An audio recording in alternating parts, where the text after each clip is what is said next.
big fight with GSP. Oh yeah, that's why that took place, because you had that belt. Yeah, you know, I mean, George beat me fair and square that night, but there was a lot going on going into that camp. That the final week, and again, I never said anything at the time because God bless George, and he's a great guy, and I respect the hell out of George. I really do.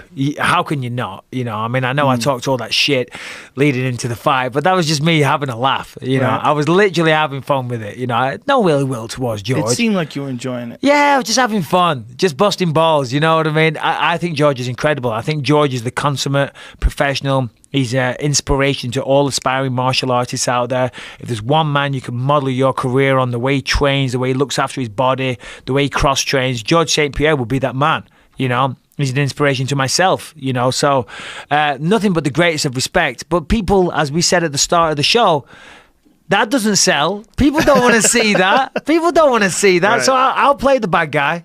I've been portrayed as the bad guy my entire career, you know, by the UFC, the editing, you know. I've fallen foul to some creative editing. I've fallen foul to my own mouth as well at times. Yes. So, you know, come on. You know, I'm my own worst enemy as well. But the week before the fight. Yeah, week before the fight, I had the best training camp of my life, you know. Sounds braggy, but knocking out multiple sparring partners, not on purpose. I felt incredible. Felt absolutely incredible. Final sparring session, we had My Protein. They'd flown in for a photo shoot. There was someone else there for a photo shoot. The gym's absolutely packed, and we got some guys in there sparring me. And, you know, everybody wants to be the guy, you know, that gets the takedown or whatever, or gets the submission on the guy. That's, you know, that's how it is. Yeah. That's why I don't like going to too many MMA gyms when I was fighting, because every time you walk in, you have a target on your back. Anyway, it was the final round. We'd done 5 rounds. It was the Friday before the fight. And this guy shoots in, shooting a double leg, runs me all the way across the octagon like his life depended on it, picked me up, slammed me down, and his shoulder just went right into my ribs, and I felt it instantly. Just all the cartilage just tore completely. And I just started swearing and screaming out, fucking, you know, because I knew. I went, saw a doctor and whatnot, and yeah, it wasn't good. So I got treatment every day, and I was having ice on me and all that type of stuff. But it wasn't working. So what we came up with this plan.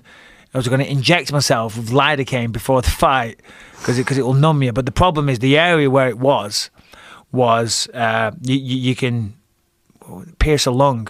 Where I have to go in, you could pierce a lung and bleed to death, cause internal bleeding. Yeah, so I got this doctor, and I had the needle, I had the lidocaine, and I was gonna fucking go in and sneak into the toilet and FaceTime the doctor, and he was like, okay. and anyway, the whole thing, it was just too on top. It was bullshit. I was like, fuck this. This is the stupidest plan ever. Bollocks to it. I'll fight with a sore rib, a bit of adrenaline, and you're not gonna feel it anyway. Which I didn't on the night, you know. But people said, oh, you didn't look yourself in there. You weren't moving too much. I said, yeah, no shit. I couldn't move. But as I said, hey, all credit to George. God bless him. He did great. Was this a sparring partner that you had sparred with regularly? No, he came. Dean Amasinga, great guy. Just came in from England for the last couple of weeks. So it was Dean who took you down? Yeah. I know Dean very well. Yeah, you know Dean, yeah. Fucking Dean, the prick. I love that dude. Dean, what the fuck, dude? Yeah, no, he's a great guy. Dean's awesome. He's great. Yeah, he's great. You know, it's the way it goes. You're training and, yeah. What are you going to do? Fuck. So many fights. I mean, that was Rafael dos Anjos when he was supposed to fight McGregor. Like last round, the last sparring, kicks an elbow and breaks his foot. Oh, so that's why Diaz came in. Yeah. Yeah. This happened to so many guys. It's such a fine line because you feel good. You've trained so hard, you feel great, and you think, oh, like your coach will say, okay, let's call it there, guys. We're good. We'll call it there, and you're like, I don't know, I feel good. Come on, let's get one good one in. Because sometimes I normally train spar Monday, Wednesday, Friday. And if the Wednesday spar goes really well, you're like, let's end it there. Because you want to end on a really good spar. You know what I mean? Because you feel like a world champion. You feel great. You know, you remember how you handled all your sparring partners and whatever good shots you landed, and you didn't really take any damage. That's great momentum to go into the fight with. And you don't know if you have another sparring session, it's going to go like that. Right. You know, you might be tired, you might be worn down. Those guys might be on their game that day. And if you get a tough sparring session, well, then you want to do one more, because you can't go into a fight after getting your ass kicked in a sparring session. Right. You know what I mean? That's not good karma or energy to go in there with. So it's always a weird one. It's a fine balancing act. But yeah, there you go.